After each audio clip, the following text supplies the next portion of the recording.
നമസ്കാരം, ഞാൻ ഷാൻഡി ജോസഫ് തട്ടകത്ത്. ഇന്ന് ഏറ്റവും രസകരമായ ഒരു സംഭവം പറയുന്നതിന് വേണ്ടിയാണ് ഈ വീഡിയോയിൽ വന്നിരിക്കുന്നത്. ചില കാര്യങ്ങളിൽ നമ്മുടെ നാട്ടിൽ അല്ലെങ്കിൽ നമ്മുടെ സംസ്ഥാനത്ത് പ്രതിപക്ഷമെന്നോ ഭരണപക്ഷമെന്നോ വ്യത്യാസമില്ല. ഞാൻ അടുത്ത കാലത്തായി നമ്മുടെ MLA-മാരുടെ വരുമാനത്തെക്കുറിച്ച് ഒന്ന് അന്വേഷിച്ചിരുന്നു. അതുപോലെ അവർക്ക് വേണ്ടി ചെലവ് ചെയ്യുന്ന നമ്മുടെ സർക്കാർ ചെലവ് ചെയ്യുന്ന കാര്യത്തെക്കുറിച്ചും അന്വേഷിച്ചു. അത് രണ്ട് കാര്യങ്ങൾ ഞാൻ വളരെയധികം ശ്രദ്ധിച്ചു. അതിലൊന്ന്, അവർക്ക് വേണ്ടി ഫോൺ വിളിക്കുന്നതിന് വേണ്ടി സർക്കാർ നൽകുന്ന പണം. ഇന്ന് നമുക്ക് ഏറ്റവും ചീപ്പായിട്ട്, ഏറ്റവും ചുരുങ്ങിയ ചെലവിൽ നമുക്ക് ഉപയോഗിക്കാൻ പറ്റാവുന്ന ഒന്നാണ് ഫോൺ. നമ്മൾ മറ്റുള്ളവരെ വിളിക്കാൻ ഉപയോഗിക്കുന്ന ഫോൺ ചാർജ്, ഏറ്റവും തുച്ഛമായ ചാർജ് നമുക്ക് വിളിക്കാം. പണ്ടൊക്കെ ഭീമമായ ചാർജ് ആയിരുന്നു നമുക്കൊന്നൊരു ഫോൺ കോൾ വിളിക്കണമെങ്കിൽ. ഇന്നതല്ല, ഏറ്റവും കുറഞ്ഞ ചെലവിലാണ് നമുക്ക് ഫോൺ ഉപയോഗിക്കാൻ പറ്റുന്നത്.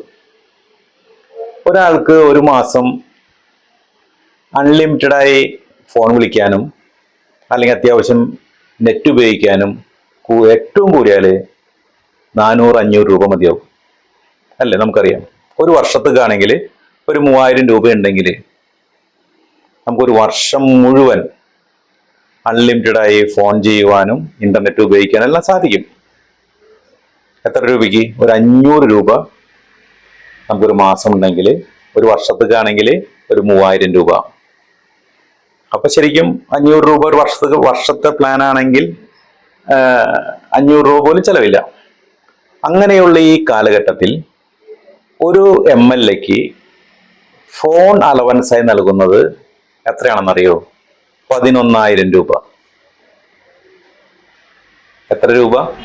11,000 രൂപയാണ് ഒരു MLA-ക്ക് ഫോൺ അലവൻസായി നൽകിക്കൊണ്ടിരിക്കുന്നത്. ഒരു വർഷമല്ല കേട്ടോ, ഓരോ മാസവും 11,000 രൂപ ഫോൺ അലവൻസ്. സത്യത്തിൽ ഞാനൊന്ന് അന്താളിച്ചു പോയി. ഇതിനാരെങ്കിലും പ്രതികരിക്കുന്നുണ്ടോ? ആരെങ്കിലും ഇത്രയും പണം ഒരു മാസം ഫോൺ ചെയ്യുന്നതിന് ആവശ്യമില്ലെന്ന് പറയുവാൻ ഏതെങ്കിലും പ്രതിപക്ഷമായാലും ഭരണപക്ഷമായാലും ഈ കഴിഞ്ഞ എത്രയോ വർഷമായിട്ട് ഇത് തുറന്നുകൊണ്ടിരിക്കുന്നു? ഒരാളും മിണ്ടുന്നില്ല. ഞാൻ അങ്ങനെ അതിൻ്റെ ഒരു കണക്ക് നോക്കിയപ്പോൾ ഇത് എടുത്തത് നമ്മുടെ കേരള നിയമസഭ സെക്രട്ടേറിയറ്റിൽ എടുത്ത കണക്കുകളാണ്. അല്ല, ഞാനത് ഇവർ ചോദിച്ചു മനസ്സിലാക്കിയല്ല. അതിൽ പറഞ്ഞു പ്രതിമാസ ടെലിഫോൺ അലവൻസ് ആയി നൽകി വരുന്നത് 11,000 രൂപ. മനസ്സിലായോ? അങ്ങനെ ഡീറ്റെയിൽസ് എടുത്തു. ഇത് മുഴുവൻ അതിനെക്കുറിച്ചുള്ള, അത് കൊടുക്കുന്നതിന് അവരെടുത്ത തീരുമാനത്തിന്റെ കാര്യങ്ങൾ എല്ലാം ഇതിലുണ്ട്. ഞാനിതൊരു വിവരാവകാശം വെച്ച് എടുത്തതാണ്. ചില കാര്യങ്ങൾ നമ്മൾ അറിയുന്നതിന് മറ്റു മാർഗങ്ങളില്ലാത്തതുകൊണ്ട്, കാരണം ഇവരെ payments of salaries and allowance എന്ന് പറഞ്ഞിട്ട് 1951 ഒരു ആക്ട് ഉണ്ട്. Payments of salaries and allowance 1951 ഒരു ആക്ട് പ്രകാരമാണ് ഈ ഫോൺ അലവൻസ് ജനപ്രതിനിധികൾ കൊടുക്കുന്നത്. അവർക്ക് വേണം. പക്ഷേ ഒരു ഫോൺ മാസം നമുക്ക് ഒരു 400-500 രൂപ ചെലവുള്ളൂ. ഒരു MLA ഒരു 4 ഫോൺ ഉപയോഗിക്കട്ടെ. ഒരു 4 ഫോൺ. കാരണം അദ്ദേഹത്തിന്റെ സ്റ്റാഫിന് ഉപയോഗിക്കണം, അദ്ദേഹത്തിന് ഉപയോഗിക്കണം, അദ്ദേഹത്തിന് 2 സ്റ്റാഫ് ഉപയോഗിക്കട്ടെ. അങ്ങനെ 4 ഫോണിൽ കൂടുതൽ ഒരു MLA-ക്ക് ഉപയോഗിക്കേണ്ടതില്ല. കാരണം അത്രേ ഉള്ളൂ. ഇനി 5 ഫോൺ ഉപയോഗിച്ചോട്ടെ. ഒരു 5 ഫോൺ ഉപയോഗിച്ചാൽ പോലും 2,000 രൂപയിൽ കൂടുതൽ ഒരു മാസം ചെലവില്ല. നമുക്ക് എല്ലാവർക്കും അറിയാവുന്ന കാര്യമാണ്. അപ്പൊ കൊടുക്കുന്ന എത്ര രൂപയാണ്? 11,000 രൂപ. ഈ 140 MLA-മാർക്ക് കൊടുക്കുമ്പോൾ ഒരു കണക്ക് നോക്കി, എന്ത് ചെലവ് വരും നോക്കി. 140 MLA-മാർക്ക് നമ്മൾ കൊടുക്കുമ്പോൾ അതായത് 11,000 രൂപ വെച്ചിട്ട് 12 മാസം, അങ്ങനെ 5 വർഷം കൊടുക്കുന്നുണ്ട് ഈ 140 MLA-മാർക്ക്. അപ്പൊ 140 MLA കൊടുക്കുമ്പോൾ 9,24,00,000 രൂപയാണ് 5 കൊല്ലം കൊണ്ട് സർക്കാർ ഇവർക്ക് ഫോൺ വിളിക്കുന്നതിന് കൊടുക്കുന്നത്. 5 വർഷം കൊണ്ട് കൊടുക്കുന്ന സംഖ്യ 9,24,00,000 രൂപ. നമുക്ക് കേൾക്കുമ്പോൾ തന്നെ സർക്കാർ കുറേ വർഷങ്ങളായിട്ട് സർക്കാരെല്ലാം വലിയ സാമ്പത്തികമായിട്ട് ബുദ്ധിമുട്ടിൽ നീങ്ങിക്കൊണ്ടിരിക്കുകയാണ്. ഇവരെല്ലാം ചെലവഴിക്കുന്നത് ആരുടെ പണമാണ് നമുക്കറിയാം, നമ്മുടെ നികുതി പണത്തിൽ നിന്നാണ്. ഇവിടെ രാഷ്ട്രീയമില്ല. നമ്മൾ ഈ സംസാരിക്കുന്ന വിഷയത്തിന് പ്രത്യേകിച്ച് ഒരു രാഷ്ട്രീയമില്ല. ആകെ ജനപക്ഷ രാഷ്ട്രീയം മാത്രം ഇവിടെ നമ്മൾ സംസാരിക്കുന്നത്. അപ്പൊ അങ്ങനെ 5 കൊല്ലം കൊണ്ട് 9,24,00,000 രൂപ ഫോൺ വിളിക്കാൻ ഇപ്പൊ ചെലവഴിച്ചുകൊണ്ടിരിക്കുന്നത്. അതേസമയം ഇപ്പൊ 500 രൂപ വെച്ച് 4 5 കണക്ഷൻ എടുത്താല് മാസം 2,000 രൂപ വെച്ച് ഇവർക്ക് അലവൻസ് കൊടുത്താല് ഈ 5 കൊല്ലം കൊണ്ട് വരുന്ന ചെലവ് 1,66,00,000 രൂപ ചെലവ് വരുള്ളൂ. 1,66,00,000 രൂപ.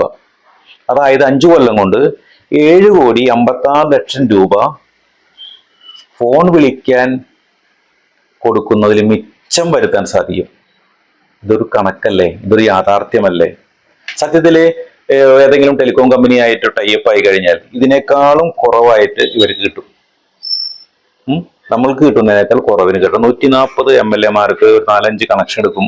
അത് എന്ന് പറയുമ്പോൾ ഇതിനേക്കാൾ കുറവ് റേറ്റിന് ഓരോ ടെലികോം കമ്പനി ഇവർക്ക് കൊടുക്കാൻ തയ്യാറാവും. ഇനി തയ്യാറായില്ലെങ്കിൽ പോലും ഇവര് ഒരു 4-5 ഫോൺ ഒരു മാസം ഉപയോഗിക്കുക 2,000 രൂപ ചെലവ് ചെയ്താൽ 1,68,00,000 രൂപ മതിയാവും. അപ്പോൾ അങ്ങനെ ആവുമ്പോൾ ഈ 9,24,00,000 രൂപ ചെലവിനോടത്ത് 1,68,00,000 രൂപ ചെലവഴിക്കുമ്പോൾ 7,56,00,000 രൂപ മിച്ചം വരും. ഇതൊരു ചെറിയ സംഖ്യ അല്ല. 7,56,00,000 രൂപ ഫോൺ വിളിയുടെ കാര്യത്തിൽ മാത്രം ഒന്ന് ശ്രദ്ധിച്ചാൽ സർക്കാരിന് മെച്ചമുണ്ടാവും. ഇതാരെങ്കിലും ഇതിനെക്കുറിച്ച് പറയുന്നുണ്ടോ? ഞങ്ങൾക്ക് ഇത്തരം ഫോൺ ചെയ്യുന്നതിനുള്ള അലവൻസ് എന്ന് പറയുന്നത് ഇത്തരം രൂപയെ തരുന്നുണ്ട്, ഇത്ര ഉപയോഗം ഞങ്ങൾക്കില്ല. നമ്മൾ ആദർശം പറയുന്ന ഒരുപാട് MLA-മാരുണ്ട്. അപ്പൊ അവർ പറയും ഞങ്ങൾക്ക് മറ്റ് ചെലവുകളുണ്ട്, അതുണ്ട്, ഇതുണ്ടെന്നൊക്കെ പറഞ്ഞോട്ടെ. അതെല്ലാം ശരി. നമ്മൾ എന്തിനാണ് ഈ പണം വാങ്ങുന്നത്? ഫോൺ അലവൻസ് എന്ന് പറഞ്ഞ് വാങ്ങുന്നത് കൂടുതലാണ്. അത്രം ഫോൺ അലവൻസിന്റെ പേരിൽ കൈപ്പറ്റുന്ന പണം അത്രം ചെലവില്ല എന്ന് പറയാൻ തൻ്റെ ഇടമുള്ള ഏതെങ്കിലും MLA-മാർ നമ്മൾ ഈ കുറെ വർഷങ്ങളായിട്ട് കാണുന്നുണ്ടല്ലോ? ആരെങ്കിലും ഉണ്ടായിട്ടുണ്ടോ? അതുകൊണ്ട് ആ കാര്യത്തിൽ ഒരു മാറ്റം വരുത്തണം, ഒന്ന് ആലോചിക്കണമെന്ന് ആവശ്യപ്പെട്ടുകൊണ്ട് നമ്മുടെ പ്രിയപ്പെട്ട മുഖ്യമന്ത്രിക്ക് രജിസ്റ്റേഡ് പോസ്റ്റ് ആയിട്ട് തന്നെ ഒരു നിവേദനം കൊടുത്തിട്ടുണ്ട്. MLA-മാർക്ക് വേണ്ട എല്ലാ സൗകര്യങ്ങളും നമ്മൾ ചെയ്തു കൊടുക്കണം. കാരണം അവർ നമ്മുടെ മണ്ഡലത്തിന്റെ ആവശ്യങ്ങളും സംസ്ഥാനത്തിന്റെ പുതിയ ഭരണ സംവിധാനങ്ങളെല്ലാം കൊണ്ടുവരേണ്ട ആളുകളാണ്. അപ്പൊ അവർക്ക് വേണ്ട എല്ലാ സൗകര്യം ചെയ്തു കൊടുക്കാൻ ഈ സമൂഹം, ഈ സംസ്ഥാനം തയ്യാറാവണം. അതിനുവേണ്ടി എല്ലാ സൗകര്യം ചെയ്തു കൊടുക്കുന്ന ഉത്തരവാദിത്വമുണ്ട്. പക്ഷേ ഫോൺ അലവൻസ് 11,000 കൊടുക്കണോ വേണ്ട ആവശ്യമുണ്ടോ ആലോചിക്കണം. ഇതെല്ലാം ചൂണ്ടിക്കാണിച്ചുകൊണ്ടാണ് നമ്മുടെ പ്രിയപ്പെട്ട ശ്രീ VD സതീശന് ഒരു നിവേദനം നൽകിയിരിക്കുന്നത്. അദ്ദേഹം അത് വളരെ അനുഭാവപൂർവ്വം പരിശോധിച്ച് അതിന് വേണ്ട തീരുമാനങ്ങൾ സഹപ്രവർത്തകരോട് ആലോചിച്ച് MLA-മാരോട് ആലോചിച്ച് കൊണ്ടുവരുമെന്ന് പ്രതീക്ഷിക്കുന്നു. അദ്ദേഹം അതിൽ നടപടിയെടുക്കും എന്ന് വിചാരിക്കുന്നു. അദ്ദേഹം ചിലപ്പോൾ തനിച്ചൊന്നും ചെയ്യാൻ പറ്റില്ല. കാരണം ഇതിൽ പ്രതിപക്ഷം ഭരണപക്ഷം ഒന്നില്ലാതെ എല്ലാ ആളുകളും വാങ്ങിക്കൊണ്ടിരിക്കുന്ന കാര്യമാണ്. അപ്പം അവര് കൂട്ടമായിട്ടും ഈ ഒരു കാര്യത്തിൽ തീരുമാനമെടുത്ത് അവർ തന്നെ തയ്യാറാവണം. ഞങ്ങൾക്ക് ഇത്രം രൂപയുടെ ആവശ്യം ഫോൺ വിളിക്കാനില്ല എന്നവർ പറയാൻ തയ്യാറായാൽ അതിൽ മാറ്റം വരും. അത് സമൂഹത്തിന് മാതൃകയായിരിക്കും. ഇതെല്ലാം ഇതേ രീതിയിൽ അവർ തയ്യാറായാൽ നമ്മുടെ പൊതുസമൂഹം കൈയടിച്ച് അവരെ സ്വീകരിക്കും. ഈ കാര്യങ്ങൾ നിങ്ങളുടെ ശ്രദ്ധയിലും കൂടി വരുത്താൻ വേണ്ടി കൂടിയാണ് ഈ വീഡിയോ ചെയ്തത്. നിങ്ങൾക്ക് നിങ്ങളുടെ അഭിപ്രായങ്ങളും ഈ വീഡിയോയ്ക്ക് താഴെ വന്ന് രേഖപ്പെടുത്തണം. എല്ലാവർക്കും എൻ്റെ നന്ദി, നമസ്കാരം.